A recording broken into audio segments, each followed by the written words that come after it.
And now, from your local election headquarters, the only locally produced political talk show discussing the issues that matter to you. This is Big Country Politics on KTAB.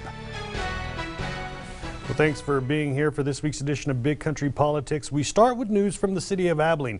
Downtown is always changing, but lately it seems to be happening all at once, saying goodbye to old buildings and hello to new ones, and that may be the trend for several years to come. KTAB's Nathan Greaves speaks with Abilene City Manager Robert Hanna about those changes. Renderings of the downtown hotel have been out for a while, but with the paperwork now in place, the final designs have yet to be approved. We're getting closer to seeing what it'll truly look like. The hotel will be a DoubleTree by Hilton. They have their own brand standards, and while the images we have are certainly compliant with that, Hilton will want to have some input into how the hotel looks, as they should. It's their franchise that we're buying.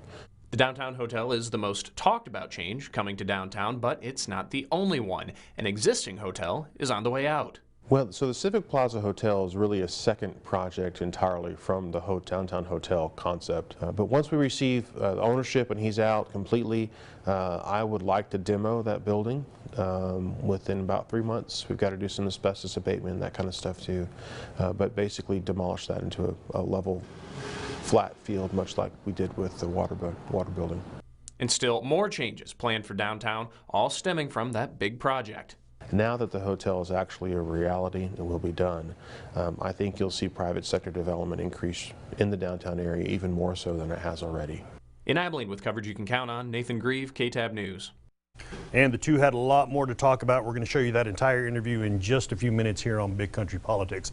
But first, it took State Representative Dennis Bonnen more than 20 years to become Speaker of the Texas House of Representatives. It took him 4 months to lose the job. A conservative activist secretly recorded the speaker saying unflattering things. KTAB political reporter reports Bonnen will not seek re-election next year. The Speaker of the House is the most powerful person in the state you don't directly vote for. The person is chosen from the 150 House members each legislative session, so the Speaker needs support from 76 members to get elected, and Speaker Bonnen simply lost support from too many Republicans to make the numbers work. For the rest of the population, it might be something that would be easy to kind of forget as the days, weeks, and months would go by. But when you only have a small group of people who are in charge of your future and you have badmouthed them, lied about them, talked behind their back, and been proven to be completely duplicitous, they're not going to forget that. Since early October, one by one, Republican representatives called on him to step down. The tipping point came Monday when 5 key members of the Speaker's own leadership team announced they no longer supported him. Once you forget that your constituency is that 149 voters, those dogs will eat you alive. Bonnen's decision not to run could leave a vacuum for Republican power at a time Democrats are only 9 seats away from taking over the Texas House. Big money donors usually give to people in power.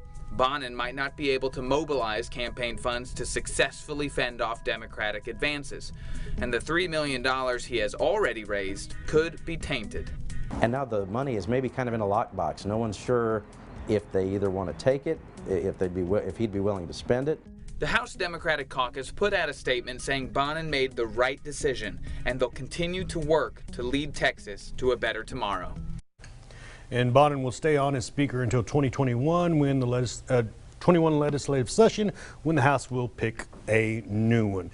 Now to our eye on Washington, the longest serving governor of Texas returning to the Lone Star State, having been Secretary of Energy in the President Trump administration for nearly 3 years. KTAB Washington Bureau Correspondent Anna Warnicki with more on Secretary Perry's plans.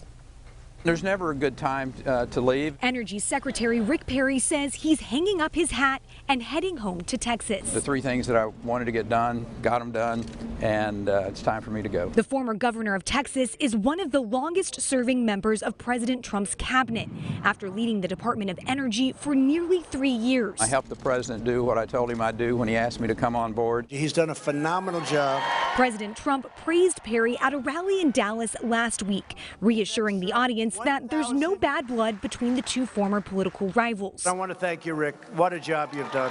Earlier this month, the president blamed Perry for the midsummer phone call with the Ukrainian president that provoked the House Democrats' current impeachment inquiry. But Perry says his decision to leave came long before the comments. For 8 or 9 months, I've been looking for the proper off-ramp so that I could go back home. And he says he's looking forward to retirement in Round Top, Texas. I get to go see my wife, my dogs, and my friends in Texas. And says he's leaving the department in good hands. We got a great replacement and Dan Bruette that's coming on board.